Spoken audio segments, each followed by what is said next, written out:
যে 500 জন 400 জন, এই 400 জন 500 জনকে দিয়ে বাকিদের উৎসাহিত করা, এই ফোর্সকে দিয়ে অন্য ফোর্স উৎসাহিত করবে, আমাদের লেভেল অতটুকু, ওখানে যেতে হবে। কাজেই এই সামনে থাকার যে দায়িত্ববোধ, শীর্ষে থাকার যে আনন্দ, যে দায়িত্ব, সেটা যেন আমরা পালন করতে পারি, সেটাই হলো আজকের প্রতিষ্ঠা বার্ষিকীর সবচেয়ে স্মরণীয় বিষয়, যে আমরা সেখানে সেই মাপে আমরা কোথায় আছি। আমি অভিনন্দন জানাচ্ছি সবাইকে এই ফোর্সেসের অংশভূত হওয়ার জন্য। এটা একটা বড় প্রতিযোগিতার বিষয় যে আমরা এটার অংশ হতে পেরেছি, এবং হওয়ার সঙ্গে সঙ্গে দায়িত্বও বাড়ল।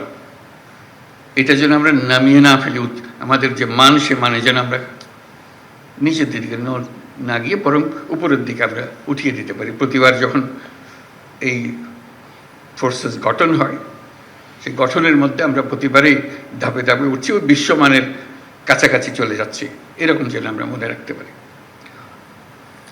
সেটা ছিল আমার প্রাথমিক বক্তব্য।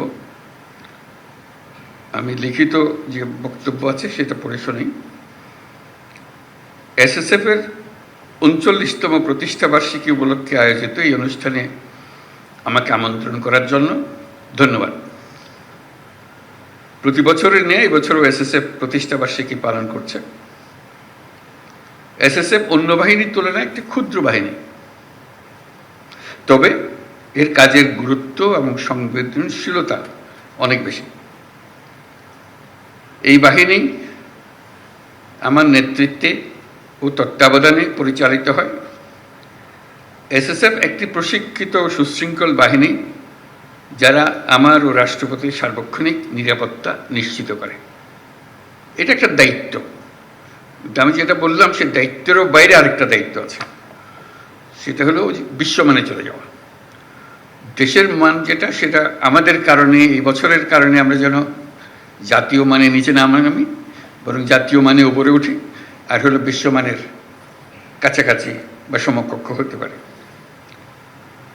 এসএসএফ একটি প্রশিক্ষিত সুশৃঙ্খল বাহিনী, যারা আমার ও রাষ্ট্রপতির সার্বক্ষণিক নিরাপত্তা নিশ্চিত করে।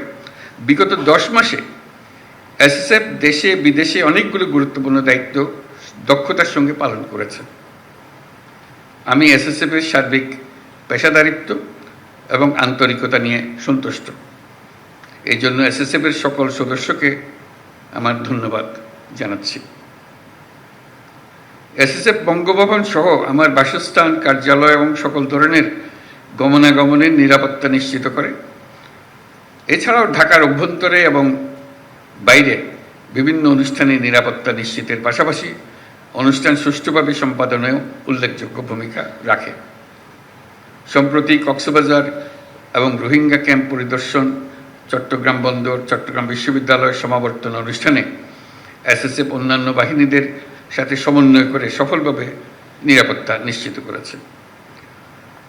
শুধু দেশের অভ্যন্তরেই নয়, দেশের বাইরেও আমাদের রাষ্ট্রীয় সফরগুলোতে এসএসএফ বিভিন্ন দূতাবাস এবং সংশ্লিষ্ট দেশের প্রোটোকল ও নিরাপত্তা বাহিনীর সাথে একযোগে কাজ করে সফরসমূহ সাফল্যমণ্ডিত করেছে।